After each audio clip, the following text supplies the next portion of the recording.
আসসালামু আলাইকুম রহমতুল্লাহ। সুপ্রিয় শিক্ষার্থী, আমরা আজকের ক্লাসে দেখব দশমিক সংখ্যা থেকে অক্টাল সংখ্যা কিভাবে বিয়োগ করতে হয়। আসলে দশমিক থেকে সরাসরি অক্টাল সংখ্যা বিয়োগ করা যায় না, বা তুমি একটি সংখ্যা পদ্ধতি থেকে অন্য সংখ্যা পদ্ধতি তুমি সরাসরি বিয়োগ করতে পারবে না। এই জন্য তোমাকে একটা পদ্ধতি অবলম্বন করতে হবে। পদ্ধতিটা হচ্ছে কি, তোমাদের এই যে দশমিক সংখ্যা রাখতে হয়, তুমি অক্টাল নিয়ে নিয়ে এসে বিয়োগ করতে হবে, নয়তো অক্টালটাকে তোমাকে কি করতে হবে, দশমিক সংখ্যায় নিয়ে এসে বিয়োগ করতে হবে। ঠিক আছে? তো তোমাদের যেটা তুমি সেটাই করতে পারো। আমি তোমাদেরকে একটা পদ্ধতি দেখিয়ে দিচ্ছি। আর এই ক্লাসটা ভালো করে বুঝতে আমি তোমাদের কাছে অনুরোধ করবো, সম্পূর্ণ ক্লাসটা তুমি দেখো, তাহলে কিন্তু দেখবে যে একেবারে সহজ হয়ে গেল। তো আমরা 75 থেকে 32 অক্টালটা আমরা কি করবো, বিয়োগ করব। একটা আছে দশমিকে, আরেকটা আছে অক্টালে। আমি যে কোনো এক পদ্ধতি নেব। 32 যে অক্টাল সংখ্যাটা আছে ওইটাকে আমি দশমিকে নেব। তো আমরা প্রথমে লিখবো 32 যে অক্টাল সংখ্যাটা আছে এটার দশমিক মান কত। ঠিক আছে, আমরা একটু দেখবো। তো আমরা জানি, যদি অক্টাল সংখ্যা থেকে দশমিক সংখ্যা যেতে চাই তাহলে আমাকে কি করতে হবে, বেজের উপরে পাওয়ার দ্বারা গুণ করতে হয় না। তো আমরা 32 যে সংখ্যাটা আছে আমরা লিখলাম প্রথমে, প্রথম সংখ্যাটা 3 গুণ 8। ওকে, তোমরা যারা জানো না যে অক্টাল সংখ্যা থেকে কিভাবে দশমিক সংখ্যায় যাওয়া লাগে বা যেতে হয়, তোমরা আমাদের একটা ক্লাস আছে অক্টাল থেকে দশমিকে যাওয়ার যে পদ্ধতি, সে সম্বন্ধে তোমরা অবশ্যই সেটা দেখে আসতে পারো। তাহলে দেখবে যে একেবারে ইজিলি তুমি এটা বুঝতে পারবে। তো আমরা কি বললাম, 3 গুণ 8। ঠিক আছে, একবার লিখলাম, তারপর আবার কি আছে 2, বেশ হতো আবার 28 আমরা গুণ করলাম।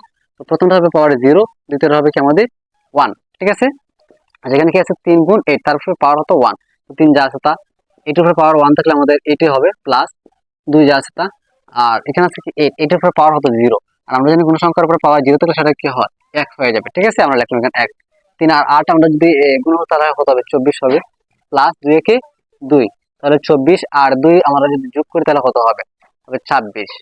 ওকে, আচ্ছা, এটা হচ্ছে আমাদের কিসের মান, এখন দশমিকের মান। এখন দেখো তো আমাদের 32 অক্টালের দশমিক মান কত, 26। ঠিক আছে, এখন কি আমরা এটা বিয়োগ করতে পারবো, সম্ভব? হ্যাঁ, এটা অবভিয়াসলি সম্ভব। আমরা কি করবো, এখন 75 এটা দশমিক, এবং 32-এর দশমিক আমরা কত হচ্ছে, সুতরাং 32 অক্টালের দশমিক, দশমিক কত আমাদের 26। আমরা এটাকে বিয়োগ করব। ঠিক আছে, যদি বিয়োগ করি তাহলে কত হয়, যদি বিয়োগ করি তাহলে আমাদের 5 থেকে 6 কিন্তু যাবে না, যেহেতু যাবে না আমরা 1 গিয়ে তার সাপোর্ট দিবে, কত হবে আমাদের 15। 15 থেকে যদি আমরা 6 বিয়োগ করে কত হবে, 9। আমরা লিখলাম এখানে কত, 9। উপরে হলো কত আমাদের 6, 6 থেকে 2 গেলে আমাদের কত, 4। ঠিক আছে, তো 49 হচ্ছে আমাদের দশমিক মানের আনসার।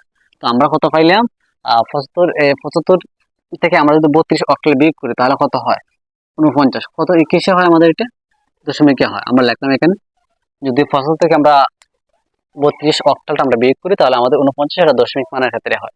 আশা করি তোমরা বুঝতে পারছো।